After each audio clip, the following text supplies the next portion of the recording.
I am Nancy, and I have an older brother named Keith who is 7 years my senior. Keith has always been academically exceptional since childhood, consistently delivering top-notch performances. He graduated from a prestigious high school and university, making our parents immensely proud. However, the constant praise and high expectations seemed to shape his personality in an unexpected way as he grew older. After completing his education and securing a new job, Keith decided to leave our family home. During his departure, he sarcastically remarked about being unable to endure the mundane life in our house any longer. I can vividly recall the mixed emotions on our parents' faces at that moment: surprise and the hint of sadness. In the past, Keith was a cheerful and cherished member of the family. Personally, I felt a twinge of anger. I never excelled academically or in sports like my brother did.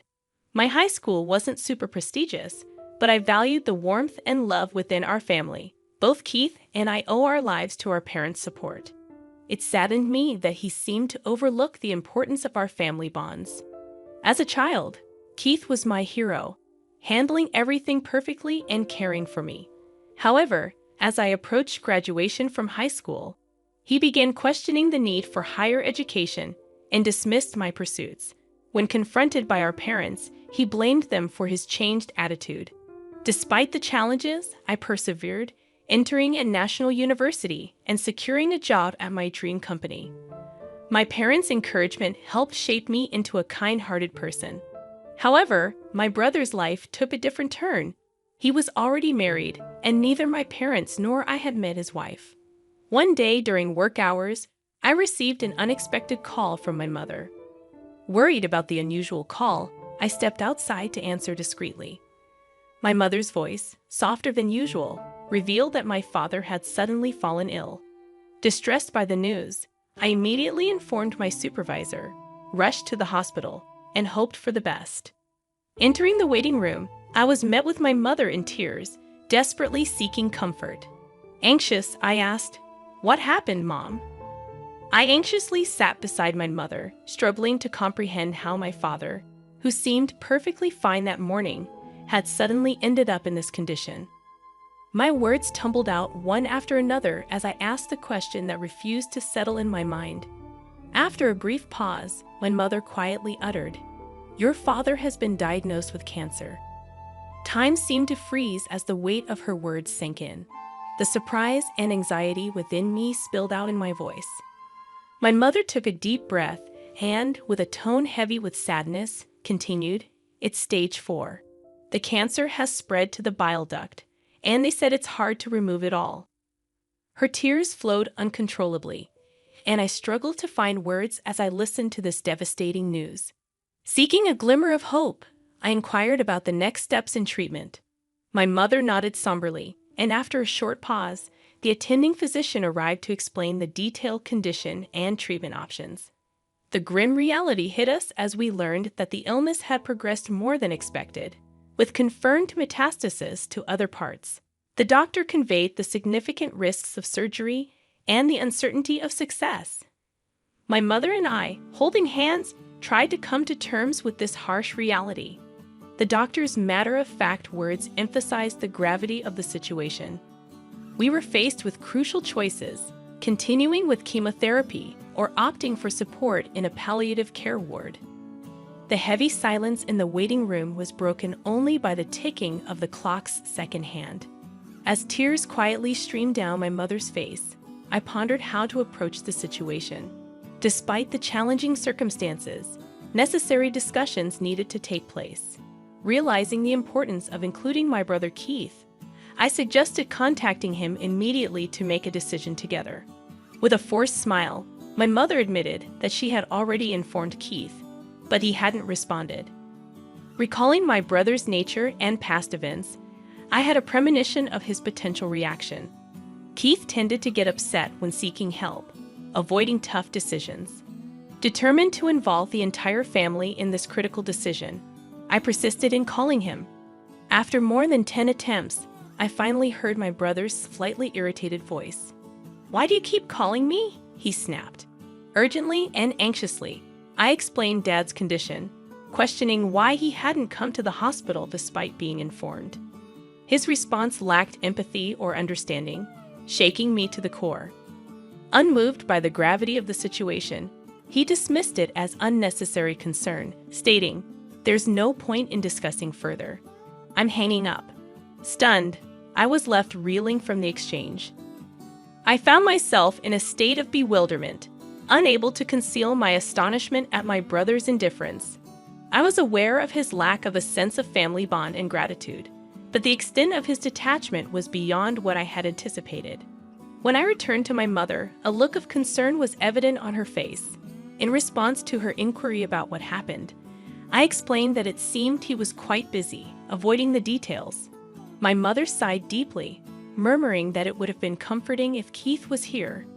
My father, choosing to spend his final moments in a palliative care ward, quietly passed away a few months after that decision.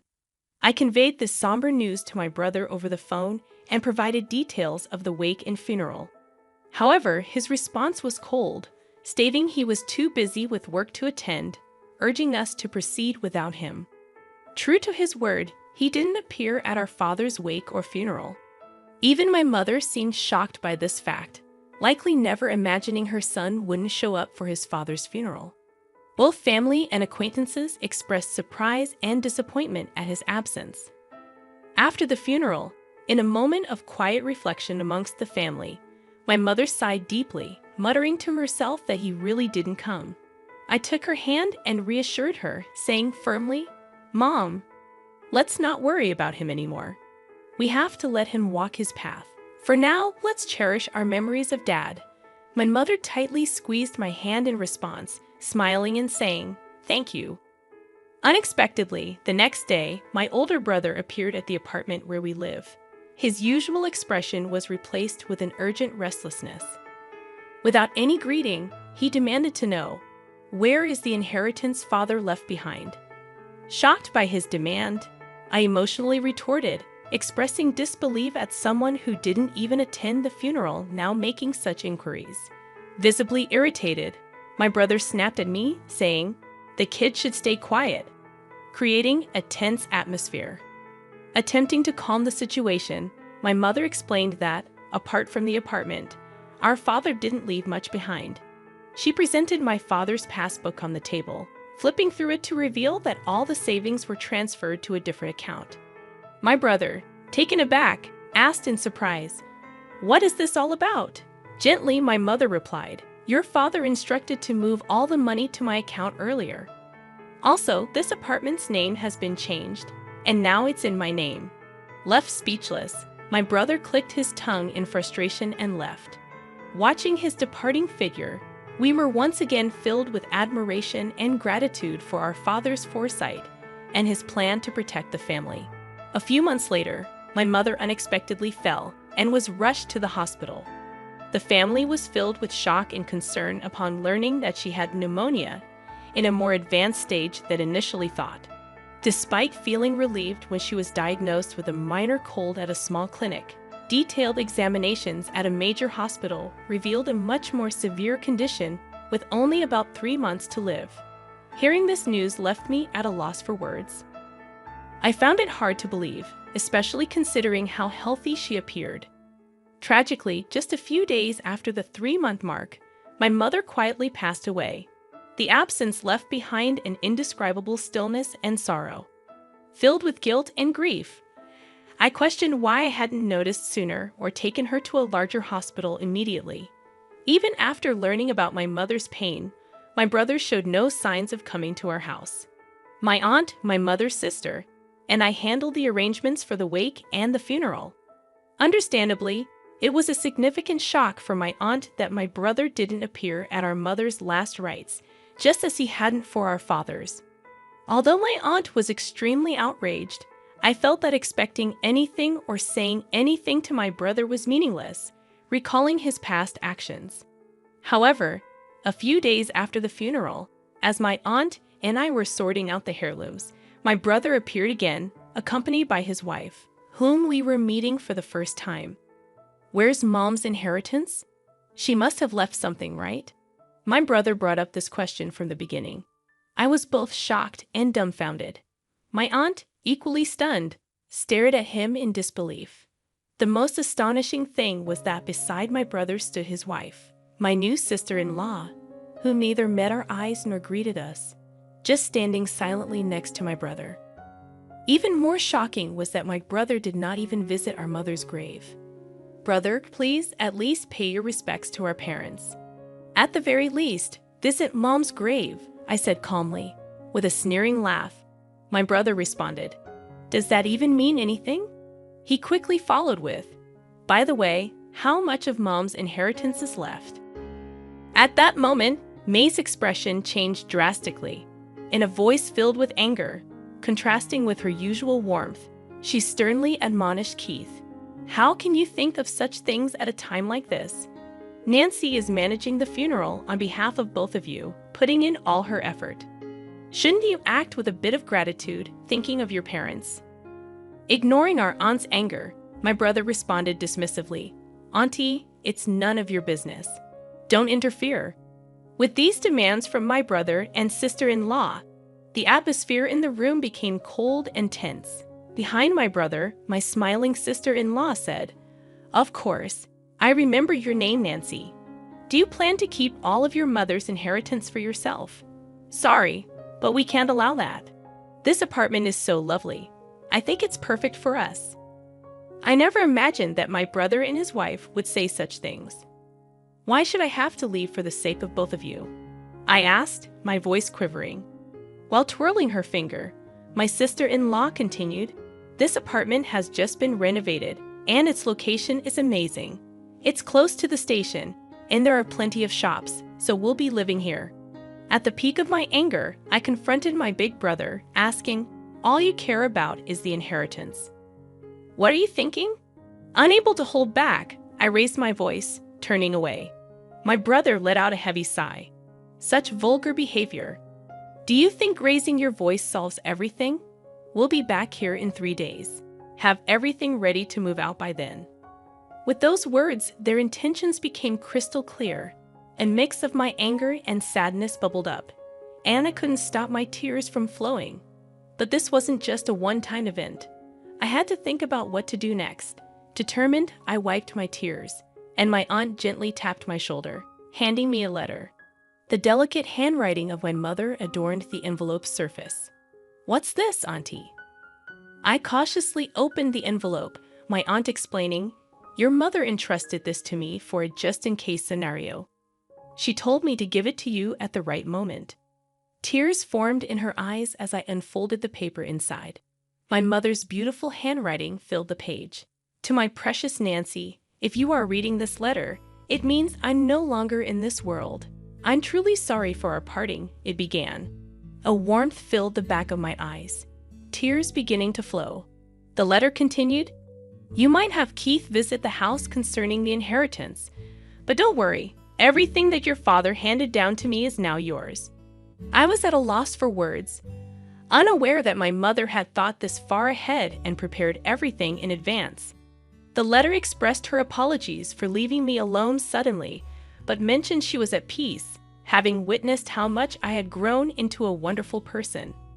"While learning is essential, it's not everything. The kindness and compassion you learn through your interactions with people hold the most value," she wrote. Expressing pride in me, my mother stated, "Your father and I were genuinely happy to see you grow up with such a warm heart until our last days." The letter conveyed heartfelt gratitude, leaving me overwhelmed. Despite the tears blurring the words, I was determined to take in every sentiment my mother had conveyed and continued reading. She revealed that following my father's wishes, she had secretly changed the apartment's ownership to my name. "I'm sorry for using your seal without permission, but it was both your father's and my wish. Please don't be angry," she wrote. The letter encouraged me to persevere through life's ups and downs, urging me to stay strong and find happiness. The letter ended, and tears streamed down my face, wetting the paper. My aunt, standing next to me, pressed her eyes and shed tears alongside me. "Your sister truly cared about you. In her heart, you were a treasure," my aunt said gently, holding my hand. From the envelope, a bank book in my name emerged, revealing a substantial amount, likely the inheritance my mother had saved for me. A few days later, my brother and his wife showed up at the house without even knocking on the door. "It's time for you to leave, just as promised, right?" my brother sarcastically said. As I stood still, my sister-in-law became irritated, demanding, "Isn't it your duty to leave quickly?" I took a deep breath, looked them straight in the eyes, and calmly stated, "Actually, this house is now under my name." The room's atmosphere became tense. My brother and his wife looked at each other, exclaiming, "What kind of joke is this? I am the eldest son. I should inherit the house, right?" My brother said, clearly shaken. Beside him, my sister-in-law stared at me, saying, "This is the first I've heard of this." However, I had decided to state the facts. The house and the inheritance are all managed under my name, so there's nothing to divide. My brother frowned and insisted, "Then hand over half of that inheritance to us." I questioned, "But this money was left for my future and to ensure that I take care of the house. You always looked down on me, and now you're asking for money. What changed?" His face turned red, and surprisingly, my sister-in-law exclaimed, "Wait, what is this? This isn't what we were expecting." From what I gathered, my brother recently faced significant trouble at his job and was subsequently fired. Not only that, but he and his wife were moving from one day job to another, seemingly in a tight spot financially. With my revelation, their expectations were shattered, and they began bickering, placing blame on one another. Calmly, I said, "This is my house now. If you make any unnecessary fuss, I'll call the police." Trembling with anger, they reluctantly accepted my words and left. Since then, I've had no contact with them. I deliberately deleted all their contact details and began a new life in this apartment, my treasure filled with memories of my father and mother. Now, I have a loving partner by my side, and we plan to build a new family in this apartment. He respects my decision and proposed that we take the first step of our new life here. Our future is bright, and I want to pass on the warm love my parents gave me to the children we will have in the future.